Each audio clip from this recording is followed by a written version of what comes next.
सभी को नमस्कार। मैं डॉक्टर सरला पंड्या, कार्यवाहक प्राचार्य श्री गोविंद गुरु राजकीय महाविद्यालय बांसवाड़ा। आज हम तृतीय वर्ष हिंदी साहित्य के द्वितीय प्रश्न पत्र में निबंध चयनिका निबंध संग्रह पुस्तक के दूसरे निबंध का अध्ययन करेंगे। इसका शीर्षक आचरण की सभ्यता है, जिसके निबंधकार सरदार पूर्ण सिंह हैं। इस निबंध के आधे भाग का अध्ययन हम पहले वाले वीडियो में कर चुके हैं और आज हम इसके शेष भाग के बारे में अध्ययन करेंगे, जिसमें उन्होंने इस निबंध का वर्णन किया है। और वे इस निबंध का वर्णन करते हुए लिखते हैं कि वर्तमान जो हिंदू जाति है वह किस प्रकार से सिर्फ अपनी भक्ति और अपने आराध्य श्री राम के को लेकर के ही अपना जीवन यापन कर रही है। और यह जो जीवन है वह सही जीवन नहीं कहा जा सकता है, क्योंकि इससे हमारे जीवन की जो वास्तविक बुराइयां हैं, वास्तविक जो विसंगतियां हैं, वे नष्ट नहीं हो पाएंगी, बल्कि हमारा जो पतन है वह होता जाएगा और हम में वो श्रेष्ठ भाव नहीं आ पाएंगे, जो कि सामान्यतया प्रत्येक जाति को आगे बढ़ने के लिए, कुछ कार्य करने के लिए प्रत्येक जाति में होने आवश्यक है, ताकि जो उसकी जो पीढ़ियां हैं वो आगे ही आगे श्रेष्ठ जीवन यापन करती हुई निरंतर आगे बढ़ती रहें और संसार की ये जो समर स्थली है उसमें वह अपना अस्तित्व बनाए रखते हुए अपना जो उदात्त तत्व है, अपना जो उदात्त गुण है, उसका वह निरंतर उसमें वह वृद्धि करता जाएगा, तो वह प्रकृति का और इस संसार का श्रेष्ठ व्यक्ति बन सकता है और उसके द्वारा वह अपने जीवन को श्रेष्ठ बना सकता है। लेखक ने लिखा है कि वर्तमान जो हिंदू जाति है वह आलस्य और असभ्यता के जीवन से परिपूर्ण हो गई है और हम लोग अपने धर्म और जाति के आधार पर ही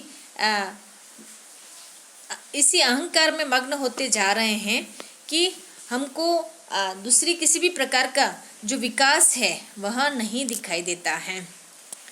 लेखक ने यूरोप के देशों का वर्णन करते हुए कहा है कि वो लोग अपनी मेहनत के द्वारा अपनी सोच के द्वारा आगे बढ़ते जाते हैं और अपना जो जीवन है वो श्रेष्ठ बनाते जाते हैं, तो वह सब क्षेत्रों में आगे बढ़ रहे हैं। सामाजिक, राजनीतिक और वैज्ञानिक और तकनीकी उन्नति और सांस्कृतिक उन्नति भी उनकी हमसे ज़्यादा दिखाई देती है। इसी प्रकार से उनका कहना है कि हमारा जो जीवन है वह मात्र उपनिषदों और ऋषियों के जो जीवन है या पवित्रतामय जो भाव है उससे ही हम लोग आगे नहीं बढ़ सकते हैं। इसके साथ साथ हमारे जीवन के कुछ जो नियम हैं, श्रेष्ठ नियम हैं, जो भाव हैं, उनको भी हमें ग्रहण करना पड़ेगा, ताकि हमारी जो जाति है उसका जो विकास है वह अधिक से अधिक होता रहे। लेखक ने आगे भी कहा है कि हम सिर्फ राम के भक्त होकर के या सिर्फ वेद और ज्योतिष के माध्यम से ही आगे नहीं बढ़ सकते हैं, क्योंकि व्यक्ति है वह सिर्फ भक्ति की कल्पना लोक से ही जीवन व्यतीत नहीं कर सकता है। उसके लिए उसे स्वयं ही आगे बढ़ना होगा और इस संसार में ऐसे कार्य करने होंगे जिससे कि आने वाली जातियां हैं वह और श्रेष्ठ रूप में आगे बढ़ सकें। तो वे यही कहना चाहते हैं कि हम योग और सिद्धि के द्वारा, ज्योतिष के द्वारा ही सिर्फ आगे बढ़ने का सपना न देखें, बल्कि हमको कुछ कार्य भी करना पड़ेगा, हमें आगे का सोचना भी पड़ेगा। इसके लिए हमें धन, वैभव और बाकी जो भावनाएं हैं, श्रेष्ठ भावनाएं हैं, चाहे वो साहस की हो, चाहे वो शक्ति की हो, चाहे अधिक से अधिक कर्म करने की जो भावना है, उसमें भी अपने आप को श्रेष्ठ बनाना पड़ेगा, अपने आप को मजबूती प्रदान करनी पड़ेगी, तभी जाकर के ये जो भारतवासी हैं उनका विकास हो सकता है। वे लिखते हैं कि तात्पर्य केवल यह है कि आचरण केवल मन के स्वप्नों में कभी नहीं बना करता, उसका सिर तो शिलाओं के ऊपर घिस घिस कर बनता है, उसके फूल तो सूर्य की गर्मी और समुद्र के नमकीन पानी से बारंबार भीग कर और सूख कर इतनी लाली पकड़ते हैं। हजारों सालों से धर्म पुस्तकें खुली हुई हैं, अभी तक उनसे तुम्हें कुछ विशेष लाभ नहीं हुआ, तो फिर अपने हठ में क्यों मर रहे हो? अपनी अपनी स्थिति को क्यों नहीं देखते? अपने अपने कुदाल हाथ से लेकर क्यों आगे नहीं बढ़ते? पीछे मुड़ मुड़ कर देखने से क्या लाभ? अब तो खुले जगत में अपने अश्वमेघ यज्ञ का घोड़ा छोड़ दो। तुम में से एक को अपना अश्वमेघ करना है, चलो तो सही, अपने आप की परीक्षा करो। लेखक के अनुसार सिर्फ धर्म के आचरण से ही हम आगे नहीं बढ़ते हैं। उनका कहना है कि माला जपने से, गंगा में नहाने से और पहाड़ों पर चढ़ने से प्राणायाम होता है, और जो तप है वह सर्दी, गर्मी, गरीबी, अमीरी झेलने से ही प्राप्त होता है।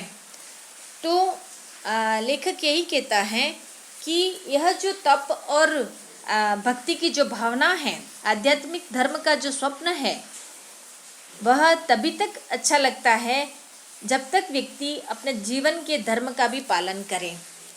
यदि वह सिर्फ आध्यात्मिक धर्म का ही पालन करेगा तो वह पीछे रह जाएगा, क्योंकि व्यक्ति को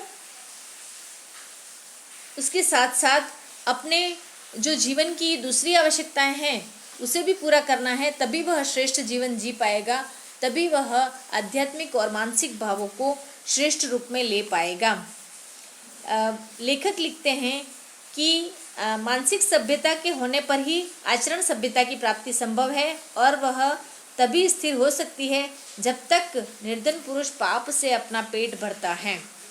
तब तक धनवान पुरुष की शुद्धाचरण की पूरी परीक्षा नहीं। इस प्रकार जब तक अज्ञानी का आचरण अशुद्ध है, तब तक ज्ञानवान के आचरण की पूरी परीक्षा नहीं। तब तक जगत में आचरण की सभ्यता का राज्य नहीं हो सकता है। लेखक के अनुसार देश का एक भी व्यक्ति यदि भूखा है, गरीब है, कमज़ोर है, और बाकी व्यक्ति यदि बाकी सभी चीज़ों में श्रेष्ठ हैं, तो वह देश कभी प्रगति नहीं कर सकता है, क्योंकि पूरे देश के निवासियों का एक साथ आगे बढ़ना, एक साथ चलना ज़रूरी है, तभी देश का विकास हो सकता है, समाज का विकास हो सकता है।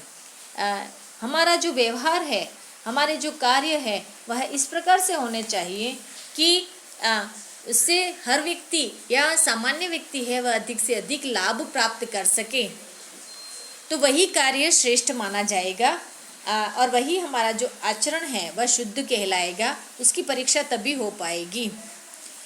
लेखक ने यही कहा है, और इसी बात को हमारे बापू महात्मा गांधी भी कहते हैं कि जब तक हमारा आचरण इस प्रकार का नहीं हो कि इससे जो नीचे से नीचे गिरा हुआ व्यक्ति है उसको भी उसका फ़ायदा नहीं मिले, और यदि उसमें उसको अपमान ही मिलता है, तो यह आचरण हमारा श्रेष्ठ नहीं है। हमारा आचरण सबसे निचले पायदान पर बैठे हुआ व्यक्ति है उसके प्रति भी श्रेष्ठ होना चाहिए, तभी इस देश का विकास हो सकता है, बाकी नहीं हो सकता है, और हमारा जो देश है वह हमेशा पिछड़ता ही रहेगा। लेखक ने आगे आचरण की सभ्यता का जो देश है उसका वर्णन करते हुए कहा है कि जहाँ जिस देश के लोगों में आचरण की सभ्यता आ जाती है, वहाँ वो देश है वह निराला हो जाता है।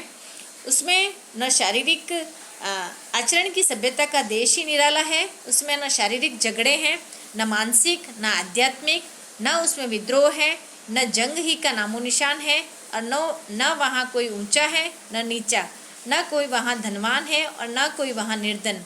वहाँ तो प्रेम और एकता का अखंड राज्य रहता है। लेखक ने इसी बात को आगे बढ़ाते हुए बुद्धदेव का वर्णन किया है, और पैगंबर मोहम्मद का वर्णन किया है, शिव का वर्णन किया है, जिन्होंने इसी आचरण की सभ्यता भाव को ही देखा था और अपने जीवन को और अपने जो भावनाएं हैं उसको व्यक्त किया था, और उस आचरण को प्राप्त करके ही उन्होंने समाज में श्रेष्ठ कार्य किए थे, और समाज और धर्म में श्रेष्ठ कार्य किए थे, और अपने आप को श्रेष्ठ बनाया था। लेखक लिखता है कि हम तो एक दूसरे में छिपे हुए हैं। हर एक पदार्थ को परमाणुओं में परिणित करके उसके प्रत्येक परमाणु में अपने आप को ढूंढना, अपने आप को एकत्र करना, अपने आचरण को प्राप्त करना है। आचरण की प्राप्ति एकता की दशा की प्राप्ति है। चाहे फूलों की शैया हो, चाहे कांटों की, चाहे निर्धन हो, चाहे धनवान, चाहे राजा हो, चाहे किसान, चाहे रोगी हो, चाहे निरोग, हृदय इतना विशाल हो जाता है कि इसमें सारा संसार बिस्तर लगाकर आनंद से आराम कर सकता है। जीवन आकाशवत हो जाता है और नाना रूप और रंग अपनी अपनी शोभा में बेखटके निर्भय होकर स्थिर रह सकते हैं। आचरण वाले नयनों का मौन व्याख्यान केवल यह है कि सब कुछ अच्छा है, सब कुछ भला है।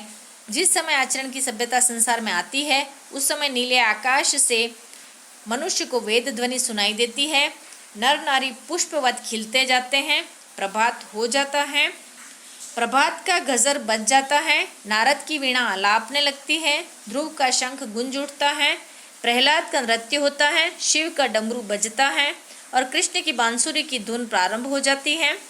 जहाँ ऐसे शब्द होते हैं, जहाँ ऐसे पुरुष रहते हैं, जहाँ ऐसी ज्योति होती है, वहीं आचरण की सभ्यता का सुनहरा देश है। वही देश मनुष्य का स्वदेश है। जब तक घर न पहुँच जाए, सोना अच्छा नहीं। चाहे वेदों में, चाहे इंजिल में, चाहे कुरान में, चाहे त्रिपिटक में, चाहे इस स्थान में, चाहे इस स्थान में, चाहे उस स्थान में, कहीं भी सोना अच्छा नहीं। लेखक अंत में लिखता है कि आलस्य मृत्यु है। लेख तो पेड़ों के चित्र सदृश होते हैं। पेड़ तो होते ही नहीं जो फल लावे। लेखक ने यह चित्र इसलिए अंकित किया है कि इस चित्र को देखकर शायद कोई असली पेड़ को जाकर देखने का यत्न करें। इस प्रकार से इस निबंध में लेखक डॉक्टर पूर्ण सिंह ने बताया है कि व्यक्ति कितना ही ज्ञानवान, धनवान हो जाए, लेकिन जब तक उसके मन में आचरण की पवित्रता नहीं रहेगी, तब तक उसका जीवन श्रेष्ठ जीवन नहीं कहा जा सकता है। इसी आचरण की पवित्रता से ही हमारे कर्मों से, हमारे भावों से इस प्रकार की जो ज्योति है वह निकलती है कि चारों ओर जो सुंदर संसार है उसका निर्माण होने लगता है। सुंदर जो प्रकृति है उसका निर्माण होने लगता है और जीवन आनंदमय हो जाता है, जीवन रसमय हो जाता है और सब तरफ से खुशियाँ ही खुशियाँ हमें दिखाई देती हैं। इसीलिए हम देखते हैं कि कहीं गरीबी में भी प्रसन्नता है, खुशी है, और कहीं अमीरी में ही क्लेश का भाव है, झगड़े हो रहे हैं और खुशी का भाव नहीं है। तो यह जो विवेक की कमी है, यह जो भावों की कमी है, वह हम में या व्यक्ति में तभी आती है जब उसके जीवन में श्रेष्ठ आचरण का भाव हो, आचरण की पवित्रता का भाव हो।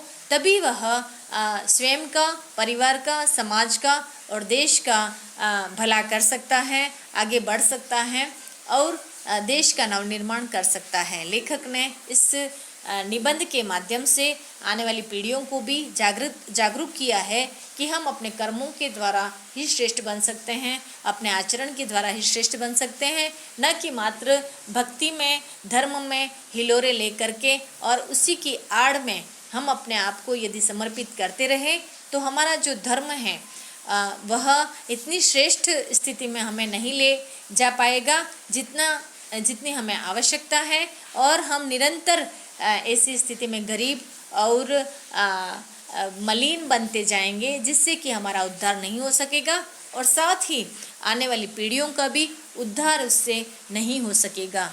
इसलिए यह एक श्रेष्ठ निबंध है जिसमें कि मनुष्य की जो सच्चे भाव हैं, मनुष्य का जो आचरण है, जो उसकी कथनी और करनी का भाव है, उसमें एक रूपता का भाव छिपा हुआ है और वही मनुष्य जीवन में आगे बढ़ सकता है जो कि आचरण की पवित्रता को प्राप्त करता है और श्रेष्ठ जीवन जी सकता है।